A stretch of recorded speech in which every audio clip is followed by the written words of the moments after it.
You sit down to focus. 10 minutes later, you're watching a video about squirrels. You didn't mean to. Your hand just picked up the phone. Your brain just wandered off. And now that important thing you were doing feels 10 times harder to start again. If that sounds familiar, you are not lazy. You are not broken.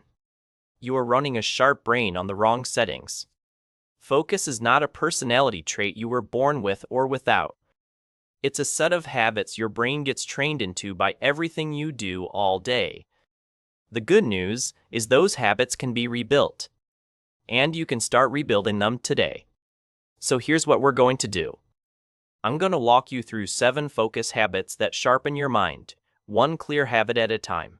Each one is small, but each one changes how your brain behaves. By the end, you'll know exactly why your focus keeps slipping and how to pull it back on demand. You'll also learn one habit almost nobody thinks of as a focus habit, but it might be the most important one on the list. Let's start there. Habit 1 is protecting the first hour after you wake up. Your brain has a natural attention curve during the day, and it starts sharpest in the morning. If the first thing you do is scroll, your brain gets flooded with fast random stimulation before it's even warm. That trains it to expect constant novelty for the rest of the day. Everything slower than a short video then feels boring. Even a normal conversation can start to feel too slow when your brain is primed for rapid hits. So try this instead. For the first hour, do something slow and deliberate. Stretch, walk, journal, read a real page, or just drink water quietly. You're not being productive on purpose. You're teaching your brain that mornings are calm. That single shift makes deep work later in the day feel dramatically easier. Because the tone of your morning becomes the tone of your attention. Habit 2 is choosing one target at a time. Your brain cannot actually multitask. What it does is switch, very fast, between tasks. And every switch has a cost. Research on task switching has shown that even brief interruptions can drain focus for many minutes afterward, because your brain has to reload the context each time. So when you jump between a chat, a document, a tab in your inbox, you're not doing 4 things at once. You're paying a tax on every single switch. By lunchtime, that tax has quietly eaten most of your best thinking hours. Here's the fix. Before you start working, write down one target, not 3, 1. Something like, finish the first draft, or read chapter 4, or reply to the 5 priority emails. While you work on that target, everything else waits. Other tasks might feel urgent, but urgent is not the same as important. You'll be shocked how much sharper your thinking feels when your brain only has one thing to hold. That is the shift from a scattered worker to someone with real focus. Habit 3 is training your attention like a muscle. Most people wait to feel focused before they try to focus. That's backwards. Focus is not a mood, it's a skill. And like any skill, your brain gets better at it through short, honest reps. Here's what a rep looks like. Set a timer for 25 minutes.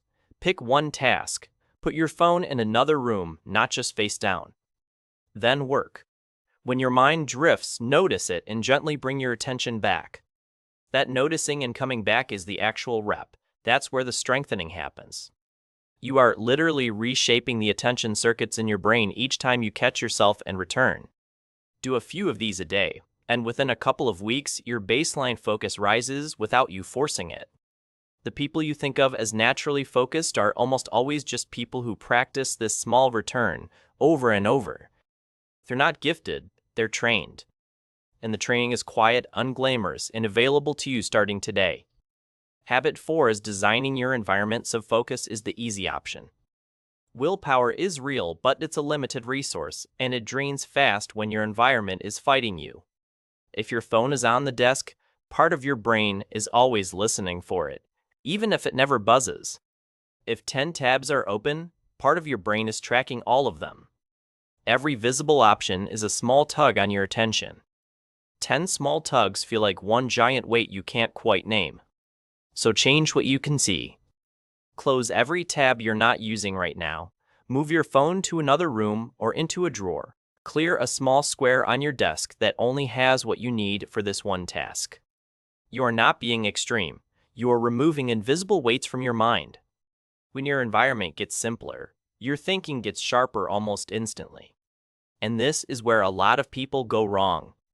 They try to force focus through pure willpower in a chaotic setup, then blame themselves when it fails. Willpower is the backup plan. Environment is the real plan. Habit 5 is giving your brain proper recovery. Focus is not just about pushing harder. It's about pushing, then recovering in a rhythm. Your brain uses a huge amount of energy when it concentrates, and it needs real rest to replenish that. But most breaks people take aren't actually rest. Scrolling is not rest. Bouncing between apps is not rest. Watching a fast-cut video is not rest. Those keep your brain in the same fast, shallow mode you were just working in. It's like trying to recover from a sprint by sprinting slightly slower. Real rest is stepping away from stimulation. A short walk without your phone. Looking out a window, sitting quietly, stretching, a few slow breaths. Even 5 minutes of that feels different than 5 minutes of scrolling because it lets your attention system actually recharge. Try it once and you'll notice. You come back to the task and your brain is genuinely ready again instead of foggy and reluctant. Sleep matters here too. When you're short on sleep, your attention takes the first hit before you even notice. Everything feels harder to hold on to. Sharp minds protect sleep the way athletes protect training days. Not because it feels productive, but because they know that's where the real work gets locked in. Habit 6 is feeding your brain slow inputs, not just fast ones. Attention is shaped by what you consume, not just what you do. If most of your input is short, punchy, and designed to grab you, your brain adapts. It gets excellent at flicking and worse at sitting with anything longer. That's not a moral problem. It's an adaptation. Your brain is doing exactly what you've been training it to do. The fix is to deliberately add slow inputs back in. A chapter of a book, a long article you actually finish, a documentary without your phone in your hand, a conversation with no screen in the room. You don't have to give up short content. You just have to stop letting it be the only thing your brain practices. Think of it like a diet for your attention. If 90% of what you consume is fast, your focus will be fast and shallow. If you add slow inputs back in daily, your focus starts to lengthen again. And this is where a real shift happens. You stop feeling twitchy in quiet moments. You can read a page and actually remember it. You can listen to someone without your mind sliding away. You start to notice things you used to miss. Small details in what people say. Small ideas in what you read. Small solutions to problems you thought were stuck. That's not magic. That's your brain being retrained by what you feed it. Habit 7 is closing the day on purpose. Most people end their day the same way they end most tasks. They just stop when they run out of energy. The problem is your brain doesn't know the day is over. So it keeps chewing on unfinished thoughts, half-open tasks, and things you didn't decide about. That's why you lie in bed replaying the day, or wake up already anxious.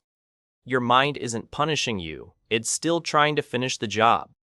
A closing ritual solves this quietly. It doesn't have to be fancy. Take 5 minutes at the end of your workday. Write down what you finished, what's left, and the one thing you'll start with tomorrow.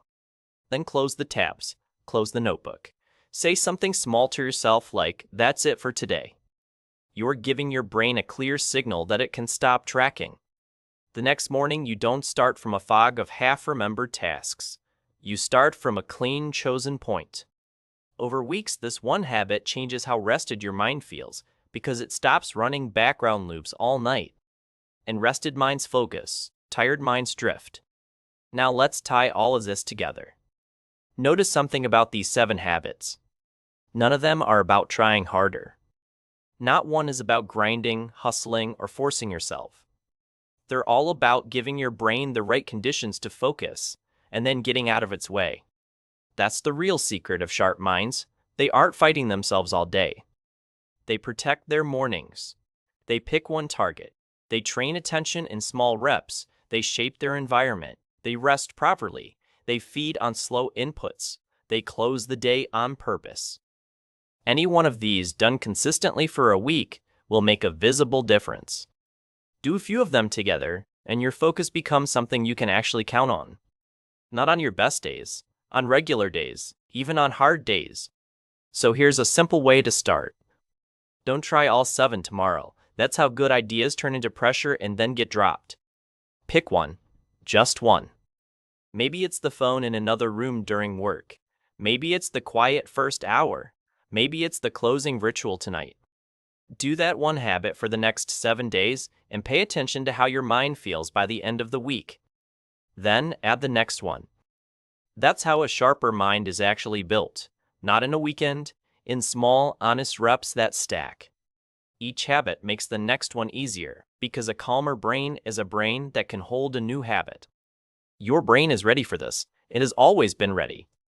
It was just waiting for you to stop pulling it in 100 directions at once. If any of this hit home for you, you're not alone. A lot of people are running sharp minds on the wrong settings, and once you know that, you can change it. The change starts small. A quieter morning, a single target, a phone in the drawer, a real break. Those small choices are what a sharp mind is actually made of. If this helped, consider subscribing to Bodhi Brain so the next habit lands with you when it's ready. Give this a like if you found one idea worth trying this week. And if you want to keep sharpening your focus, I'll see you in the next video. Until then, protect your attention. It's the most valuable thing you own.